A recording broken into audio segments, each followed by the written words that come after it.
कांग्रेस को खदेड़ने की तैयारी, आरएसएस के करीबी का प्लान तैयार, हरियाणा में फिर लहराएगा आपकी भगवा। लेकिन दूसरी तरफ समस्याएं आप लोगों के लिए कांग्रेस भी है। वो कह रहे हैं कि अब की तो बीजेपी के लिए हम मुश्किल खड़ी कर देंगे। जब से हरियाणा राज्य बना है आज तक किसी ने सरकार ने एमएसपी पे खरीदारी नहीं की है। कांग्रेस ने इस बारे में कभी नहीं सोचा। मैं एक छोटा सा उदाहरण बताता हूँ। राहुल गांधी कभी पहुंच जाते हैं हरियाणा पंजाब में धान लगाने, किसानों की बात कहते हैं कि हम ही उठाएंगे। देखिए, धान लगाने से कभी किसानों की समस्याओं का समाधान नहीं होगा। जब राजस्थान का इलेक्शन था, जब हिमाचल प्रदेश का इलेक्शन था, तो राहुल गांधी ने किसानों से एक वादा किया था कि किसानों का कर्जा माफ कर देंगे, लेकिन ना तो राजस्थान में हो पाया और ना ही हिमाचल प्रदेश में हो पाया। और वो काम हरियाणा में भारतीय जनता पार्टी की सरकार ने करके दिखाया। मैं भारतीय जनता पार्टी का कार्यकर्ता हूँ। मेरा काम भारतीय जनता पार्टी की नीतियों को जन जन तक पहुंचाना, किसी की समस्या आती है उसको दूर करना। माननीय श्री मनोहर लाल जी खट्टर, जिन्होंने मुझे राजनीति की में उंगली पकड़ के चलना सिखाया, वो एक बहुत ही सिद्धांती आदमी थे। वो राजनीति के लिए, वो वोट के लिए किसी सिद्धांत से समझौता नहीं करते। माननीय श्री नायब सिंह सैनी जी वो आदमी है जिन्होंने मुझे कंप्यूटर की टाइपिंग तक सिखाई है। अच्छा, हम दोनों एक साथ भारतीय जनता पार्टी के पूर्णकालिक कार्यकर्ता रहे हैं। ना कोई फर्क नहीं पड़ रहा जी। तो 90 में कितनी सीटें ला रहे हैं फिर अब मनीष जी आप लोग आपके? देखिए, मैं सीटों के बारे में तो ऐसा कुछ नहीं, एक आंकड़ा नहीं दे पाऊंगा। फिर भी बहुमत आ जाएगा या फिर सहारा लेना पड़ेगा? नहीं, किसी के सहारे की कोई जरूरत नहीं है भारतीय जनता पार्टी को। हरियाणा में सभी 90 विधानसभा सीटों पर एक ही चरण में 1 अक्टूबर को मतदान होना है। इन सभी सीटों पर नामांकन की आखिरी तारीख 12 सितंबर होगी। 4 अक्टूबर को रिजल्ट आएंगे, जिसको लेकर सभी पार्टियां तैयारियों में लगी हुई हैं। इसी बीच बीजेपी ने भी बड़ा प्लान तैयार कर लिया है, क्योंकि अब की आरएसएस के भरोसे ही हरियाणा में चुनाव लड़ने की तैयारी है। हरियाणा विधानसभा चुनाव को लेकर बीजेपी मैनिफेस्टो भी तैयार कर रही है, जिसके तहत हर जिले में मैनिफेस्टो बनाने से पहले सुझाव लेने के लिए संकल्प यात्रा वाहन निकाली गई है, जिससे जनता से सुझाव लिया जाएगा और फिर उसी आधार पर मैनिफेस्टो तैयार किया जाएगा। इसके अलावा हरियाणा में बीजेपी उम्मीदवारों की पहली लिस्ट का भी इंतजार हो रहा है। कहा जा रहा है कि हरियाणा विधानसभा चुनाव के लिए अगले हफ्ते बीजेपी अपने उम्मीदवारों की लिस्ट जारी कर सकती है। कैसे होगा उम्मीदवारों का चयन? उम्मीदवारों के चयन में आरएसएस के पदाधिकारियों और पर्यवेक्षकों के सुझावों का ध्यान रखा जाएगा। पीएम मोदी की अध्यक्षता में होने वाली बैठक से पहले नामों का पैनल तैयार होगा। फिर गुरुग्राम में प्रदेश चुनाव समिति की बैठक होगी। जिन उम्मीदवारों पर भरोसा ज्यादा दिखेगा उन्हें ही टिकट थमाया जाएगा। कहा जा रहा है कि हरियाणा चुनाव में अब की आरएसएस ने पूरी कमान अपने हाथ में ले रखी है। ऐसे में आरएसएस उन उम्मीदवारों को ही मैदान में उतारने के लिए बीजेपी को कहेगी जो जीत दिला सके। फिलहाल हरियाणा बीजेपी के नेता अभिमन्यु सिंह ने भी चुनाव को लेकर हो रही तैयारियों पर भी बयान दिया है। उन्होंने अपने बयान में क्या कुछ कहा है, विस्तार से सुनिए और इस खबर पर आपकी राय क्या है, कमेंट करके जरूर बताइए। नमस्कार, स्वागत है आप सभी का एनएफ न्यूज पर। मैं हूं आपके साथ रोहित। और एक बार फिर से जिस तरीके से तमाम राज्यों में चुनाव होने हैं विधानसभा के, उसमें एक राज्य है हरियाणा, जहां पर मौजूदा वक्त में बीजेपी की सरकार है। मनोहर लाल खट्टर की अगुवाई में यहां से चुनाव बीजेपी पिछली बार जीती थी, लेकिन बाद में खट्टर साहब को केंद्र में ले आया गया। करनाल से वो सांसद बन गए और अब नायब सिंह सैनी जिम्मेदारी संभाल रहे हैं। उनके नेतृत्व में ही चुनाव लड़ने की तैयारी है। लेकिन तमाम मुद्दे हैं अब की। एक तरफ किसानों का मुद्दा है, एक तरफ खिलाड़ियों का मुद्दा है, एक तरफ वर्चस्व की लड़ाई है। इसी बीच तमाम ऐसे भी युवा नेता हैं जो अब के चुनाव में दमदारी के साथ बीजेपी की बात रखने को तैयार हैं और कांग्रेस का सफाया करने के लिए प्लान कर रहे हैं। उन्हीं में से एक है अभिमन्यु जी, जो कि बीजेपी के नेता हैं और इस वक्त जिस तरीके से वो पार्टी की सेवा कर रहे हैं, आगे वो और कदम बढ़ाने वाले हैं। बहुत बहुत स्वागत है अभिमन्यु जी एनएफ न्यूज पर। धन्यवाद आपका, बहुत बहुत आपके श्रोताओं का बहुत बहुत धन्यवाद है। अभिमन्यु जी, सबसे पहला सवाल, चुनाव को लेकर तैयारियां क्या कुछ चल रही हैं? भारतीय जनता पार्टी वैसे तो हमेशा चुनाव के लिए तैयार है। पार्टी का जो ढांचा है उसमें एक एक कार्यकर्ता, हमारे पन्ना पार्टी के त्रिदेव, उन्होंने पहले से ही पूरी तैयारी में है। और घर जब जाकर अभी पार्टी की जो योजनाएं चल रही हैं, जो पार्टी के बेनिफिशियरी हैं सरकार में, उनको घर घर जाके हम संपर्क कर रहे हैं और उनकी वोट सुनिश्चित कर रहे हैं।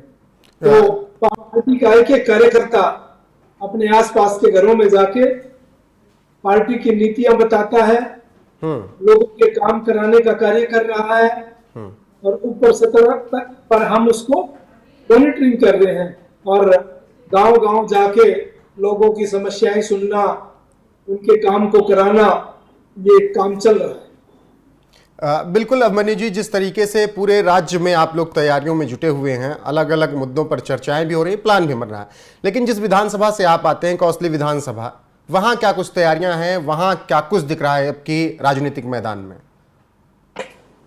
मेरी विधानसभा क्षेत्र में 149 है। क्षेत्रफल की दृष्टि से हरियाणा की सबसे बड़ी ये विधानसभा है।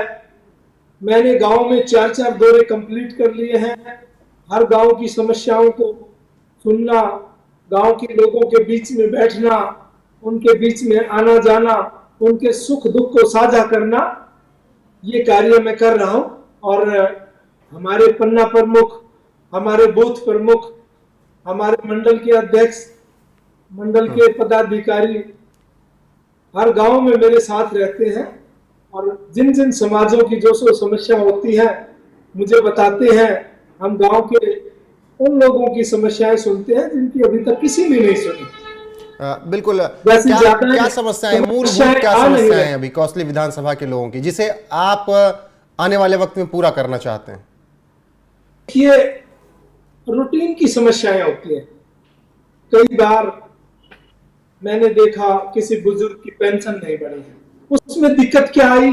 बेचारा बुजुर्ग अनपढ़ है, जब उसने अपना परिवार पहचान पत्र बनवाया या कोई अपना आधार कार्ड बनवाया तब डेट ऑफ गलत लिखवा दी। उसको खुद को पता नहीं था कि उसका जन्म कब का है और वो उसने बता दी उस समय और वो गड़बड़ हो गई। अब जब उसको लगा कि मैं 60 साल का हो गया, पेंशन नहीं, जिस तरह का गैप है, ये समस्याएं आ रही है।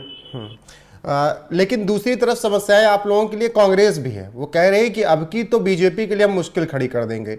एक तरफ किसानों का मुद्दा उठा रही है, दूसरी तरफ विनेश फोगाट का मुद्दा उठाया जा रहा है। कह रहे कि सरकार ने जिनकी अनदेखी की है उनके दम पर अब की हम इनका सफाया भी कर देंगे।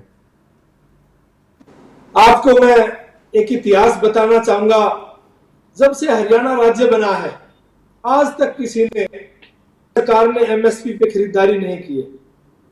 दूसरी बात, भारतीय जनता पार्टी ने 2016 में भावांतर भरपाई योजना लागू की थी हरियाणा में और एमएसपी पे हम 12 फसलें खरीदते थे।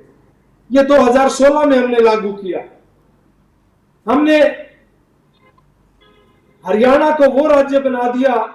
भारत में हरियाणा पहला राज्य है जहां पे देश में एमएसपी पे सबसे ज्यादा खरीदी जाती है और वो भारतीय जनता पार्टी ने संभव किया। तो ये कांग्रेस ने इस बारे में कभी नहीं सोचा। मैं एक छोटा सा उदाहरण बताता हूं। खेत किसान का, फसल किसान की, पानी किसान दे, मेहनत किसान करे।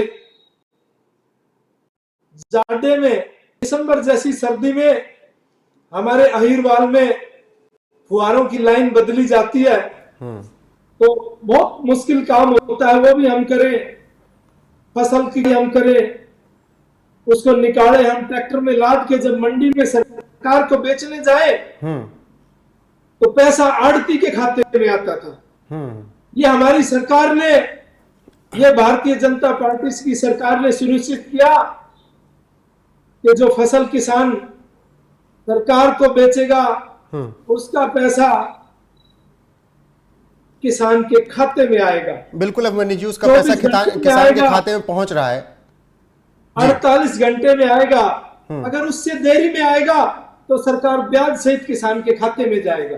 ठीक है, लेकिन बहुत किसानों की ऐसी सरकारें रही, लेकिन आज तक ऐसा किसी ने नहीं किया। बिल्कुल खाते में पहुंच रहा है पैसा जैसे सरकार ने वादा किया, लेकिन राहुल गांधी कहते हैं कि आप लोग किसानों के साथ अत्याचार कर रहे हैं और उनको हम न्याय दिलाने के लिए लड़ रहे हैं। राहुल गांधी कभी पहुंच जाते हैं हरियाणा पंजाब में धान लगाने, किसानों की बात कहते हैं कि हम ही उठाएंगे। देखिए, धान लगाने से कभी किसानों की समस्याओं का समाधान नहीं होगा। मैं आपको एक बात बताना चाहता हूं, आजादी से आज तक बहुत चीजें होंगी। जब राजस्थान का इलेक्शन था, जब हिमाचल प्रदेश का इलेक्शन था, तो राहुल गांधी ने किसानों से एक वादा किया था कि किसानों का कर्जा माफ कर देंगे, लेकिन ना तो राजस्थान में हो पाया और ना ही हिमाचल प्रदेश में हो पाया। और वो काम हरियाणा में भारतीय जनता पार्टी की सरकार ने करके दिखाया।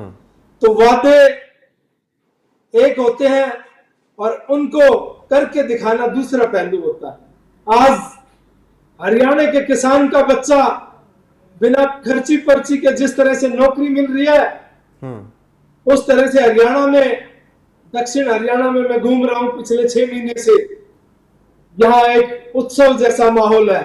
लोग आतुर हैं कि एक बार इलेक्शन आने दो, 1 अक्टूबर हरियाणा में दिवाली की त्योहार की तरह मनाया जाएगा, क्योंकि एक किसान, एक गरीब मजदूर के बच्चों को जिस तरह से नौकरियां मिली, जिस तरह से सरकार की स्कीमों का फायदा मिला। पिछली सरकारों में क्या होता था, कोई क्राइटेरिया नहीं था बीपीएल का। ये कांग्रेस का कार्यकर्ता है, चाहे इसके पास कार भी है, ये बीपीएल दे दिया उसको। दूसरा, ये हमारा कार्यकर्ता है, किसी एमएलए का खास है, एमएलए के आगे पीछे घूमता है, उसको बीपीएल दे दिया। उसको ये नहीं पता था सरकार को कि गरीब कौन है, क्योंकि कोई क्राइटेरिया नहीं था। सरकार के पास परिवारों का डाटा नहीं था। ये भारतीय जनता पार्टी की सरकार ने हरियाणा को डिजिटलाइज करने का काम किया। बिल्कुल, आप कह रहे हैं कि 1 अक्टूबर को हरियाणा में दिवाली मनाई जाएगी, बीजेपी की जीत का दावा कर रहे हैं। कोसली विधानसभा का क्या योगदान होगा? क्या आप भी विधायक होंगे क्या उस वक्त? देखिए, मैं भारतीय जनता पार्टी का कार्यकर्ता हूं। मेरा काम भारतीय जनता पार्टी की नीतियों को जन जन तक पहुंचाना, किसी की समस्या आती है उसको दूर करना। पार्टी जिसको इलेक्शन लड़ाएगी वो विधायक बनेगा और कोसली बना के छोड़ेगी। बिल्कुल।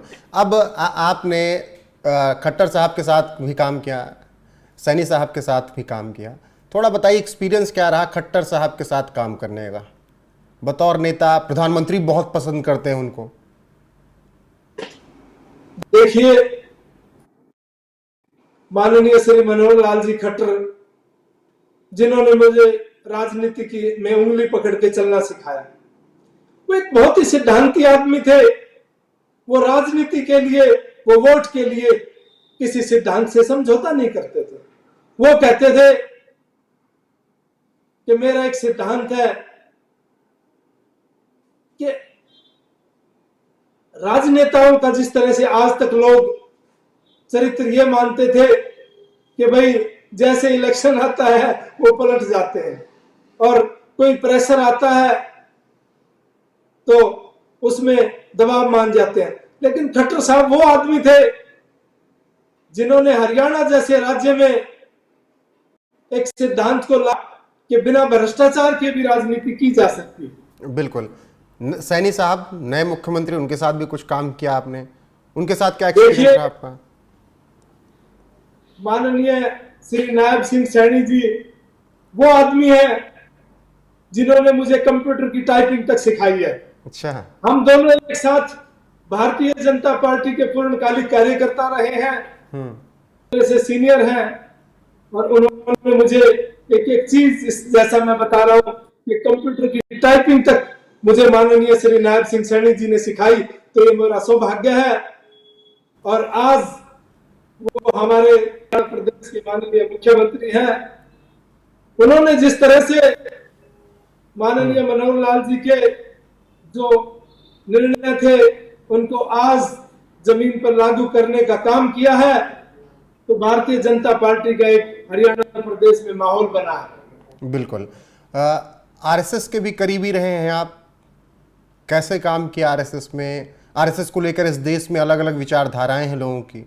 कुछ लोग विपक्ष के कहते हैं भगवा आतंकवाद का शब्द गढ़ देते हैं। तो आरएसएस किस तरीके से काम करती है? आपने क्या एक्सपीरियंस किया आरएसएस के साथ काम करते वक्त? देखिए, राष्ट्रीय स्वयंसेवक संघ में मैं विद्यार्थी विस्तारक रहा। 10वीं क्लास के बाद मैं संघ के संपर्क में आया, मैं शाखा में जाने लगा। धीरे धीरे संघ से मैं विद्यार्थी विस्तारक बन गया। तो संघ ऐसा काम करता है, संघ ऐसा संगठन है जो समाज में सेवा के कामों को करता है। किसी भी क्षेत्र में संघ की बहुत शाखाएं हैं।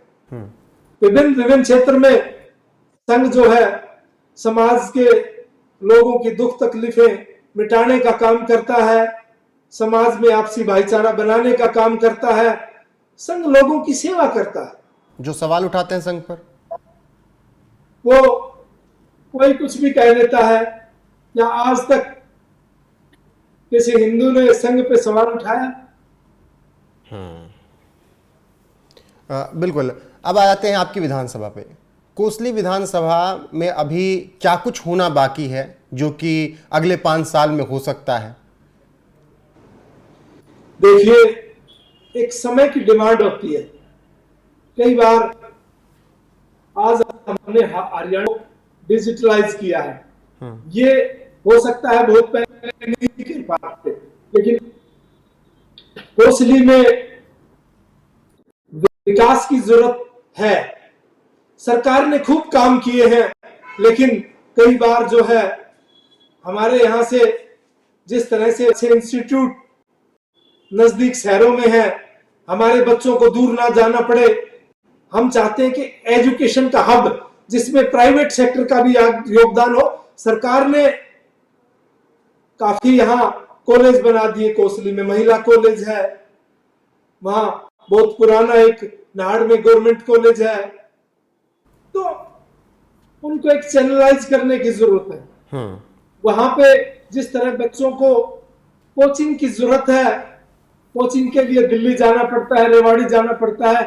हम चाहते हैं कि हमारे कोसली में गांव के नजदीक अच्छे बड़े कोचिंग के प्राइवेट इंस्टीट्यूट आ जाएं, सरकारी इंस्टीट्यूट आ जाएं, जिससे यहाँ के बच्चों को दूर ना जाना पड़े। क्योंकि एक किसान बच्चे के ऊपर ज्यादा पैसा लगा नहीं सकता है।